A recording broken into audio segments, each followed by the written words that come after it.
affaire. Il y a des questions que les Camerounais se posent. À supposer même qu'il y ait un délit quelque part, est-ce comme ça que ça se passe lorsque quelqu'un pose un acte de délictueux? Est-ce à la sécurité militaire d'interpeller les gens qui seraient coupables de délits de droit commun? Bref, il y a toutes ces questions-là que les uns et les autres se posent. Merci M. Fangwa de me passer la parole sur ce sujet. Je commence par m'étonner du propos qui vient de s'achever, celui de M. Edouard Fauchivé. C'est-à-dire qu'à la fois on est d'accord qu'il y a eu quelque chose de grave, mais en même temps on n'est pas d'accord pour dénoncer ce quelque chose de grave. On parle d'erreur, mais je lance une question. L'erreur se trouve donc finalement à quel niveau? Il faudrait qu'on parle même de cette erreur. Est-ce que l'erreur c'est de s'être trompé sur l'identité de la personne à enlever?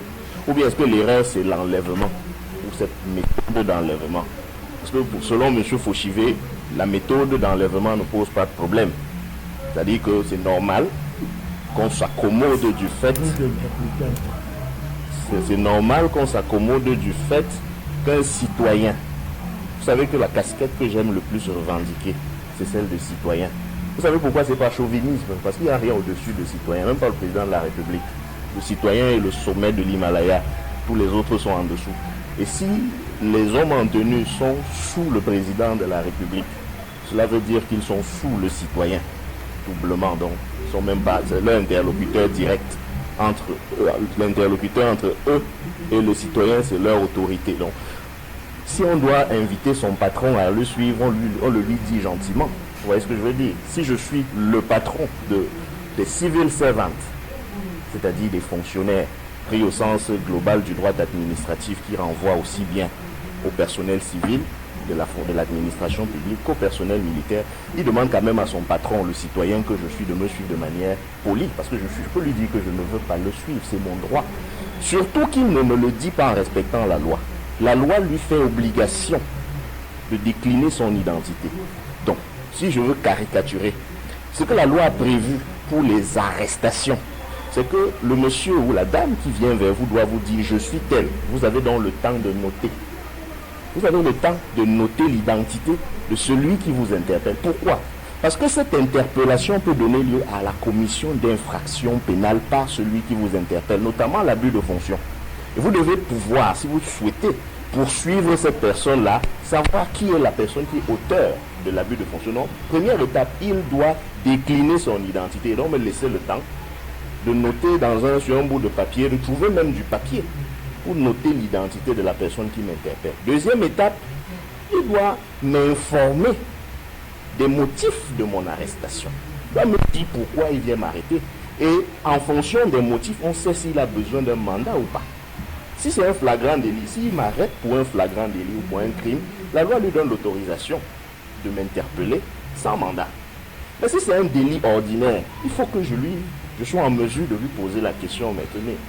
D'accord, vous voulez que je vous suive, mais sur la base de quel titre? Parce que vous êtes quand même là en train de remettre en cause ma liberté d'aller et venir, qui est un droit constitutionnel. Donc, pour que je mette entre parenthèses mon droit d'aller et venir où je veux, pour vous suivre, il faut me dire quel est le titre qui vous autorise à enfreindre cela. Ça, on est passé dessus, on parle d'erreur. Et permettre à une personne tierce de savoir où la personne est emmenée. Je me pose une question que n'importe qui pouvait se poser. En revenant aux faits, je ne les ai pas vécus, certes, mais M. Fabien Kenyé n'est pas seulement un confrère, c'est mon associé dans la vie professionnelle. Donc j'ai quelques détails que je ne me permettrai pas de révéler ici. Mais je pose des questions que tout le monde peut comprendre. Il est quelle heure?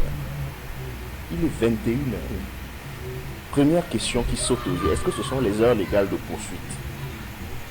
Basiquement, si c'était les heures légales de poursuite, à supposer que M. Fabien Kenyé ait traîné 30 minutes de plus avant que l'enlèvement, avant que le kidnapping ne se fasse, qui aurait su?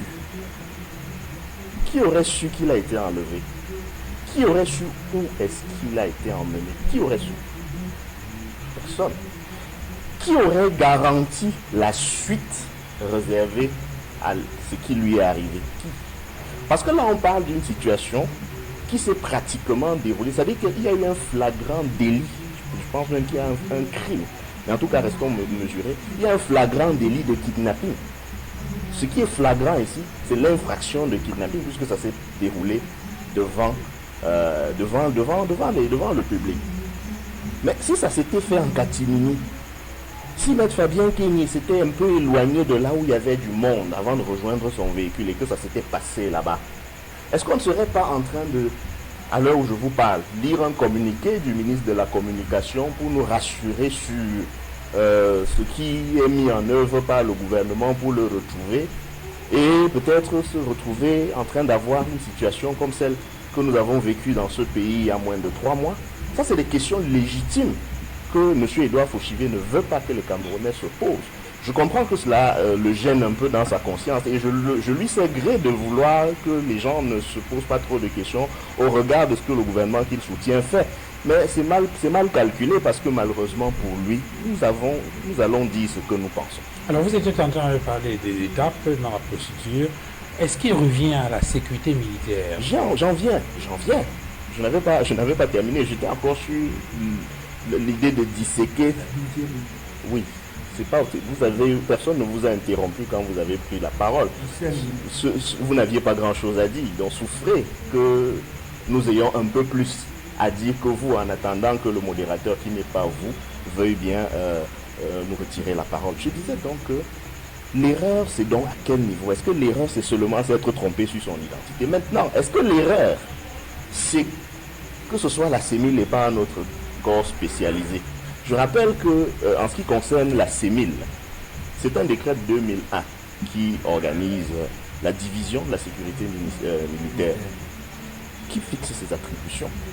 Parmi les attributions de la sécurité militaire, nous avons protection des personnels militaires contre les ingérences de toute nature. Est-ce que Maître Fabien Kegne est militaire? 1. Est-ce qu'il porte atteinte au personnel militaire? Je ne sais pas. Deuxième mission, sécurisation des documents, des matériels et des établissements militaires. Est-ce que l'immeuble Equinox est une caserne militaire pour qu'on dise que le fait que Maître Fabien Kegne s'y trouve soit une atteinte à un établissement militaire? Non. Il était tranquille à Equinox. C'est eux qui sont venus le chercher. Troisième mission, veiller au moral, le moral des personnels militaires. Voilà les missions de la sécurité militaire. Une dernière mission qui a ce soir, c'est celle de mener les enquêtes qui sont confiées par le ministre de la Défense. Alors, quand vous prenez toutes ces missions qui ont été assignées à la division de la sécurité militaire, vous vous posez la question, est-ce que donc, même simplement recevoir une convocation de police judiciaire émise par la sécurité militaire normale dans un pays comme le Cameroun? En d'autres termes, est-ce qu'ils ne font pas du hors-sujet quand ils font ça? Et M. Fauchivier veut qu'on ne parle pas trop de l'affaire Fabien Kegne parce qu'il se serait excusé et tout cela. Mais quand ça arrive à un citoyen ordinaire, qu'est-ce qu'on fait? Est-ce qu'on s'excuse? Vous avez déjà entendu que les hauts responsables de la sécurité militaire se sont excusés de s'être trompés quand ils ont interpellé quelqu'un un jour dans ce pays? Je parle en tant qu'avocat, nous vivons des situations comme ça chaque jour.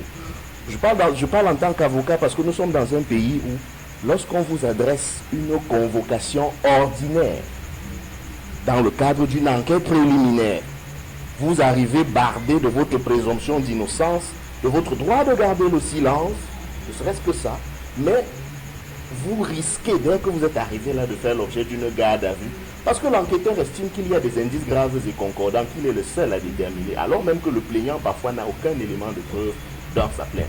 Donc le fait de déférer normalement une convocation est un risque en soi dans un pays comme le Cameroun, à plus forte raison quand on fait l'objet de kidnapping, qui est une infraction pénale, je dois le dire. C'est-à-dire que ceux qui ont posé cet acte, je veux dire que si les agents et les responsables de la sécurité militaire veulent être conséquents envers eux-mêmes et aller jusqu'au bout de leur logique, ils doivent simplement nous donner l'identité des infracteurs.